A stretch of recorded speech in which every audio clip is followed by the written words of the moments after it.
Assalamualaikum warahmatullahi wabarakatuh.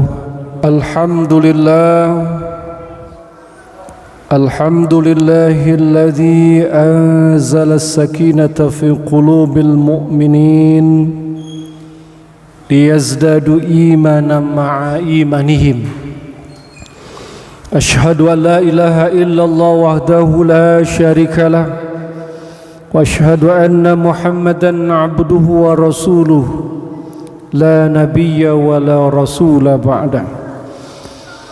Allahumma salli wa sallim ala habibina wa maulana sayyidina Muhammad wa ala alihi wa ashabihi ajma'in, amma ba'd. Faya ibadallah ittaqullah. قال الله تعالى في القرآن الكريم أعوذ بالله من الشيطان الرجيم بسم الله الرحمن الرحيم يا أيها الذين آمنوا اتقوا الله حق تقاته ولا تموتن إلا وأنتم مسلمون صدق الله العظيم. Kaum muslimin sidang jamaah salat Jumat rahimakumullah. Pertama, alhamdulillah, marilah kita selalu bersyukur kehadirat Allah Subhanahu wa taala atas segala limpahan nikmat dan rahmat yang Allah telah karuniakan kepada kita. Marilah kita terus berusaha dengan sungguh-sungguh untuk memperbaiki diri kita, memanfaatkan waktu yang tersisa ini dengan sebaik-baiknya, yaitu selalu dalam ketaatan dan takwa kepada Allah Subhanahu wa taala. Salawat dan salam mari pula selalu kita ucapkan, kita perbanyak bersalawat kepada baginda junjungan kita Rasulullah Muhammad sallallahu alaihi wasallam, dengan selalu membasahi lidah dan bibir kita mengucapkan Allahumma salli ala Muhammad wa ala ali Muhammad. Ma'asyiral muslimin rahimakumullah, kembali pada kesempatan Jumat kali ini khatib menyampaikan wasiat dan nasihat takwa. Marilah kita tingkatkan keimanan dan ketakwaan kita kepada Allah Subhanahu wa taala. Ketakwaan dan keimanan ini tidak akan datang begitu saja, akan tetapi dibutuhkan ikhtiar yang sungguh-sungguh dari kita. Bagaimana kita mengupayakan, bagaimana kita menyadari sejatinya kehidupan yang kita jalani ini, dan terus berdoa kepada Allah agar supaya Allah menuntun kita, memberikan petunjuk dan hidayahnya, sehingga kita mati nanti suatu saat kita akan mati dalam keadaan Islam. Ya ayyuhalladzina amanu taqullaha haqqa tuqatih wa la tamutunna illa wa antum muslimun. Janganlah engkau mati, engkau meninggalkan dunia ini kecuali sudah dalam keadaan Islam. Kaum muslimin sidang jamaah Jumat yang dimuliakan Allah Subhanahu wa taala. Pada kesempatan khutbah singkat kita, kesempatan Jumat kali ini, saya ingin menyampaikan ada 5 cara menjemput rezeki yang berkah dari Allah Subhanahu wa taala. Kita sama-sama mengetahui bahwa perkara rezeki ini adalah bukan sebatas perkara sedikit atau banyaknya jumlah rezeki. Akan tetapi yang terpenting yang menjadi orientasi seorang mukmin adalah bagaimana ia bisa memperoleh rezeki yang diridhoi oleh Allah Subhanahu wa taala. Karena mengapa? Untuk apa rezekinya banyak kalau itu tidak berkah? Ini adalah menjadi pemahaman seorang beriman. Mubazir rezeki itu banyak kalau tidak berkah. Karena mengapa? Dengan keberkahan inilah kita akan memperoleh ketentraman, kedamaian di sisi Allah Subhanahu wa taala.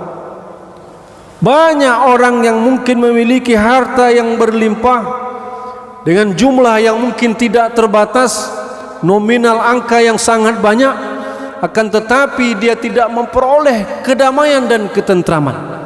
Mengapa ini terjadi? karena tentu saja bisa jadi rezeki yang ia terima itu, yang ia peroleh dan ia dapatkan itu tidak mendapatkan keberkahan dari Allah Subhanahu wa taala. Lalu bagaimana caranya kita agar supaya bisa menjemput rezeki yang berkah, yang halal, yang baik? Tentu saja keberkahan ini akan bisa kita peroleh kalau kita mengikuti tuntunan ataupun aturan yang telah ditetapkan oleh Allah dan Rasulnya. Makanya yang pertama, kalau kita ingin mendapatkan rezeki yang halal lagi baik, yang berkah dari Allah Subhanahu wa taala, yang pertama adalah pastikan zat dan cara rezeki yang kita peroleh itu dengan cara yang benar dan halal. Itu yang pertama. Persoalan cara ini kadang-kadang menjadi persoalan sesungguhnya ketika kita memperoleh penghasilan, ketika kita memperoleh harta, ketika kita memperoleh uang, ketika kita memperoleh rezeki. Ketika caranya salah, maka bisa dipastikan rezeki yang kita peroleh, yang kita bawa pulang ke rumah, yang kita berikan kepada anak dan istri kita itu tentu saja tidak akan mendapatkan keberkahan, bukan rezeki yang halal. Karena mengapa? Caranya tidak benar. Apa contohnya?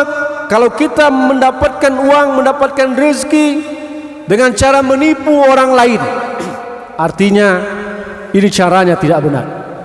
Ataupun kita mengambil milik orang lain, itu pun tidak benar.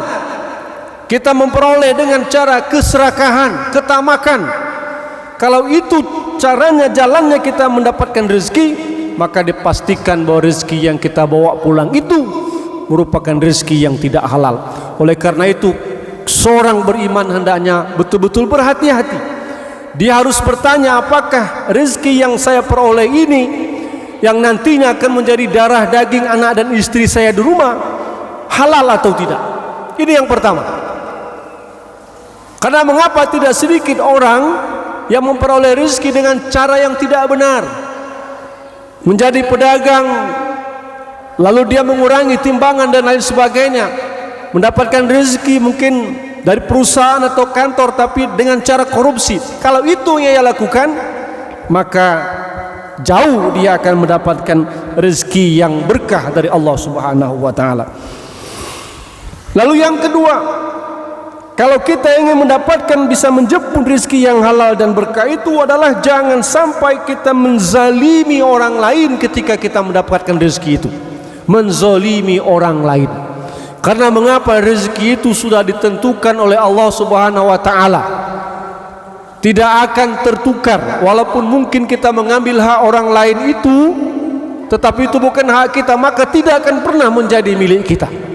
Begitu juga dengan harta rezeki yang orang lain ambil dari kita, ketika itu bukan rezekinya dan itu rezeki kita, maka tetap akan menjadi milik kita. Oleh karena itu tak perlu kita terlalu terlena dengan persoalan rezeki ini. Kadang-kadang kita melakukan apapun yang bisa kita lakukan, bahkan dengan ketamakan, dengan tidak jujur, kita memperoleh rezeki itu. Oleh karena itu yang kedua adalah bagaimana agar supaya kita tidak menzolimi orang lain. Misalnya kita melakukan usaha yang saya lakukan ini apakah merugikan orang lain atau tidak? Ini harus kita tanyakan. Kalau ternyata kita yang dapat uang tapi orang lain yang menderita, ini salah, ini keliru. Artinya jauhlah kita akan mendapatkan rezeki yang diberkahi oleh Allah Subhanahu wa taala. Masyarul muslimin, sidang jamaah Jumat yang dimuliakan Allah Subhanahu wa taala. Lalu yang ketiga, iringi dengan bersedekah. Karena mengapa? Rezeki yang kita peroleh itu semuanya bukan milik kita semua. Ada hak orang lain di situ dan kita tidak perlu khawatir. Mana qasad sadaqatim mimmal. Tidak akan berkurang dari harta yang kita sedekahkan, yang kita infakkan. Ini jaminan Allah dan Rasulnya. Oleh karena itu ketika kita memperoleh, hendaknya kita bersyukur. Bersyukur caranya bagaimana? Yaitu dengan menyedekahkan. Anfiqu mimma razaqnakum min qabli yaumil la bai'un fih wala khullatun wala safa'ah. Hendaknya kita mengeluarkan rezeki yang kita peroleh itu, sebagian dari rezeki yang kita peroleh sebelum datang suatu hari di mana nanti teman tidak bisa membantu temannya, orang tua tidak bisa membantu anaknya, begitupun sebaliknya, seorang anak tidak bisa membantu orang tuanya. Ma'asyiral muslimin sidang jamaah Jumat yang dimuliakan Allah Subhanahu wa taala. Lalu yang keempat, hendaknya kita selalu berbaik sangka dan bertawakal kepada Allah Subhanahu wa taala. Tidak jarang kita sering mengeluh ketika kita mendapatkan rezeki itu jumlahnya sedikit.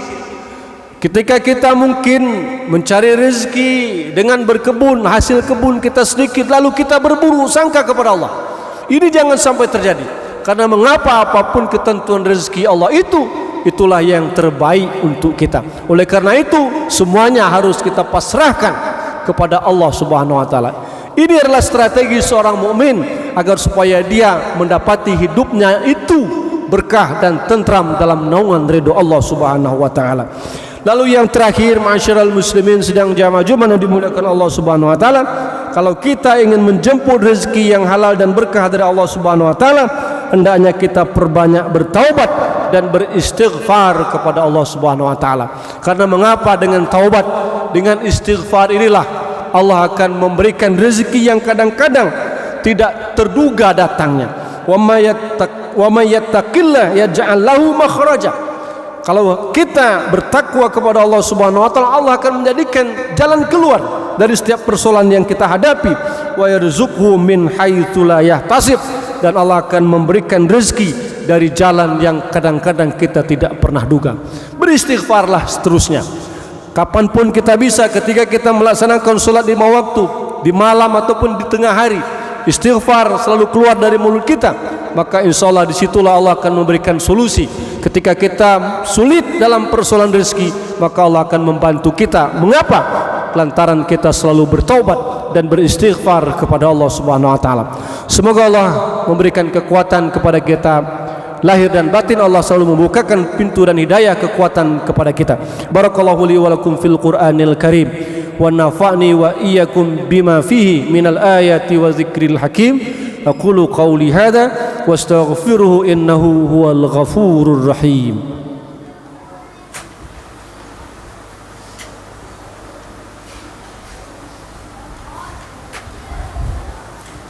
Alhamdulillah hamdan katsiran kama amar. Asyhadu an la ilaha illallah wahdahu la syarika lah, wa asyhadu anna Muhammadan abduhu wa rasuluh, la nabiyya wa la rasula ba'da. Allahumma salli wa sallim ala habibina wa maulana sayyidina Muhammad wa ala alihi wa ashabihi wa azwajihi wa zurriyatihi ajma'in, amma ba'd. فيا عباد الله اتقوا الله. قال الله تعالى في القرآن الكريم: أعوذ بالله من الشيطان الرجيم. بسم الله الرحمن الرحيم. إن أكرمكم عند الله أتقاكم. إن الله وملائكته يصلون على النبي يا أيها الذين آمنوا صلوا عليه وسلموا تسليما. اللهم صل على محمد وعلى آل محمد كما صليت على إبراهيم وعلى آل إبراهيم، وبارك على محمد وعلى آل محمد كما باركت على إبراهيم وعلى آل إبراهيم في العالمين إنك حميد مجيد. اللهم اغفر للمؤمنين والمؤمنات والمسلمين والمسلمات الأحياء منهم والأموات إنك على كل شيء قدير. ربنا ظلمنا أنفسنا وإن لم تغفر لنا وترحمنا لنكونن من الخاسرين. اللهم اغفر لنا ذنوبنا ولوالدينا وارحمهم كما ربونا صغارا وكفر عنا سيئاتنا وتوفنا مع الأبرار. اللهم ارحمنا يا الله وارفع درجاتنا في الدنيا والآخرة وطول عمرنا على طاعتك في الصحة والعافية برحمتك يا أرحم الراحمين. ربنا آتنا في الدنيا حسنة وفي الآخرة حسنة وقنا عذاب النار. عباد الله، إن الله يأمر بالعدل والإحسان وإيتاء ذي القربى وينهى عن الفحشاء والمنكر والبغي ya'izukum la'allakum tadhakkarun fadhkurullahal azima yazkurkum washkuruhu ala ni'amihi yazidkum wa la zikrullahi akbar. Aqimis shalah li dzikrillah.